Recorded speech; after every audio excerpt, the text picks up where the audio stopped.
We are here to announce some huge breaking news. Controversial moment. Let's just bring you some breaking news. In Arsenal's goalless draw with Liverpool last night, Roy Keane and Gary Neville labelled Gabriel Martinelli's behaviour disgraceful after he appeared to push Conor Bradley off the pitch whilst the Liverpool fullback was injured. Then he dropped the ball on him as well. Martinelli was booked by the referee, Anthony Taylor. Dermot, I'll come to you first on this one. It wasn't anything any of us like to see. Under the laws of the game, though, have been punished more severely. Difficult to say, because what happens when he drops the ball, it's not, and we're always pushing and shoving. I think if the players leave it alone and Martinelli's left alone, it's easy for the referee to deal with Martinelli alone. Once the other players get involved, it ramps up everything on all the different players. So I think what Martinelli does gets diluted a little bit. And in many, many ways, they've actually helped him stay on the field, I think. Well, that's just part of it, though, as well, isn't it? This sort of incident, Jay, from a player's perspective in particular, your teammates aren't going to get riled up. I mean, let me tell you right now, if that was me on the floor, and he didn't drop the ball either, Martinelli didn't drop the ball, he went like that, and then he's like nudging him in his back with his knee, and then he's like pushing him off the pitch, and you know, Conor's obviously got a serious injury. I think everyone can see that. These are the kind of, I'm telling you, these are the kind of things that happen in a game, and we've seen it in the past, where if I'm Conor Bradley, as much as Martinelli's come out and he said sorry, I will not be forgetting that the next time I play against Martinelli. In terms of the seriousness of his injury, though, watching that again there, when you see him go down, it's late on in a game as well. Is it obvious straight away that it's a serious injury? Because we now know that it was. He was stretchered off. But immediately, is it obvious? I think that's irrelevant whether it's obvious or not. You don't act like that to another peer, for example. Yes, obviously they're trying to win the game. I understand that part. Everyone's anxious, you know, it's going back and forth. It's a high-tempo game. I understand that part. But you don't put your hands on anyone on the football pitch. One, he's thrown the ball at him. You don't do that either. You nudge him with your knee. You don't do that either. And it's not OK to just come out afterwards and say, I'm sorry. Because in that moment, he was trying to react. He didn't think he was wrong. OK, we'll get to all of the subsequent things that happened later. But for now, let's actually listen to what Roy Keane had to say about it last night. No, I didn't like it. Didn't like it at all.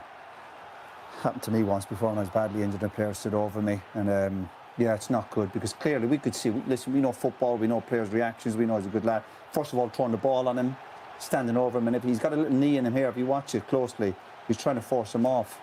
And I'm surprised the Liverpool players didn't go after Martinelli a bit more. I think Martinelli, that behaviour is absolute disgrace.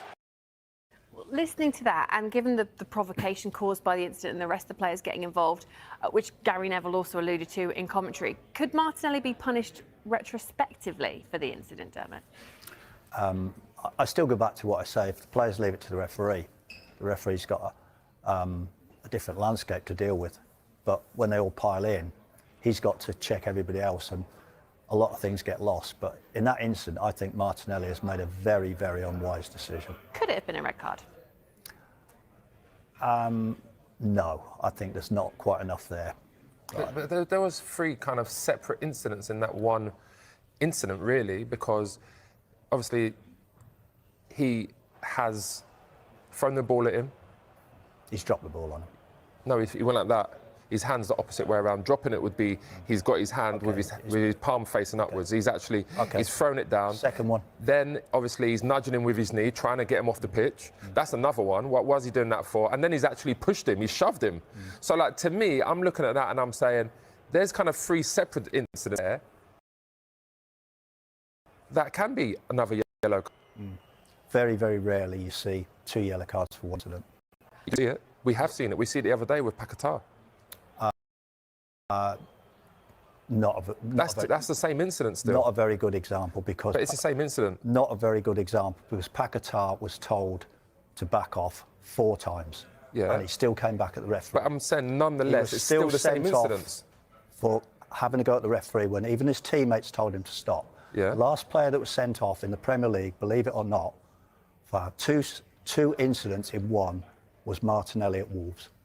OK, but I'm saying to you, at the end of the day, that's 3 incidents in one where you could book him. If they were all separate on the pitch during the whole game, you could definitely book him for 2. Yeah, I get that. That's why I'm saying, and for me as well, as a player, I'm looking at that, and you know, like Gary Neville said there, and like Roy Keane. I mean, definitely Roy Keane. He's had that incident himself with Alfie Haaland. You know, you don't forget things like that because it's like, why are you putting your hands on someone? You know, Martinelli doesn't know if he's really injured or not, but ultimately, you don't need to put your hands on someone. Well, that's what I was going to ask you next, Jane. In terms of Martinelli has said that he has since apologised. He posted on social media saying, I didn't appreciate the seriousness of Conor Bradley's injury. I've apologised to him since we've spoken. As a player, would that be enough for you? Yeah, I mean, I'd be like, yeah, thanks a lot, but like I said, the next time I play against you, that won't be forgotten. Well, what's the deterrent? How do we stop this happening then, with that in mind, looking ahead to the next time these guys play, and more generally? Be strong, be proactive. Gabriel Martinelli's 5-match ban sparks frenzy after explosive Emirates showdown. Football fans were left in stunned disbelief as Gabriel Martinelli became the talk of the sport, following a dramatic, fictional 5-match ban in the wake of an intense Liverpool versus Arsenal clash at the Emirates Stadium.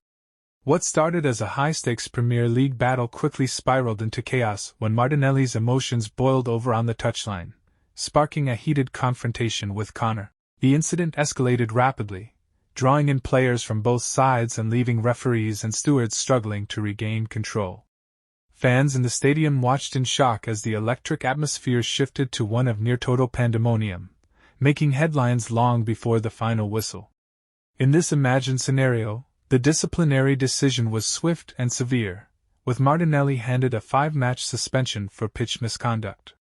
Reactions across the football world have been immediate and explosive. Some pundits and supporters argue that the ban sends a strong message about discipline and the importance of professionalism, even under the intense pressure of a rivalry showdown. Others sympathize with the Arsenal star, suggesting the tension and emotion of such a fiercely contested match simply got the better of him. Regardless, the story has ignited heated debate among fans, analysts, and media outlets alike. While the incident remains fictional, its impact on the football conversation is very real. Social media has exploded with reactions, trending hashtags, and heated discussions about player discipline, rivalry intensity, and the fine line between passion and misconduct.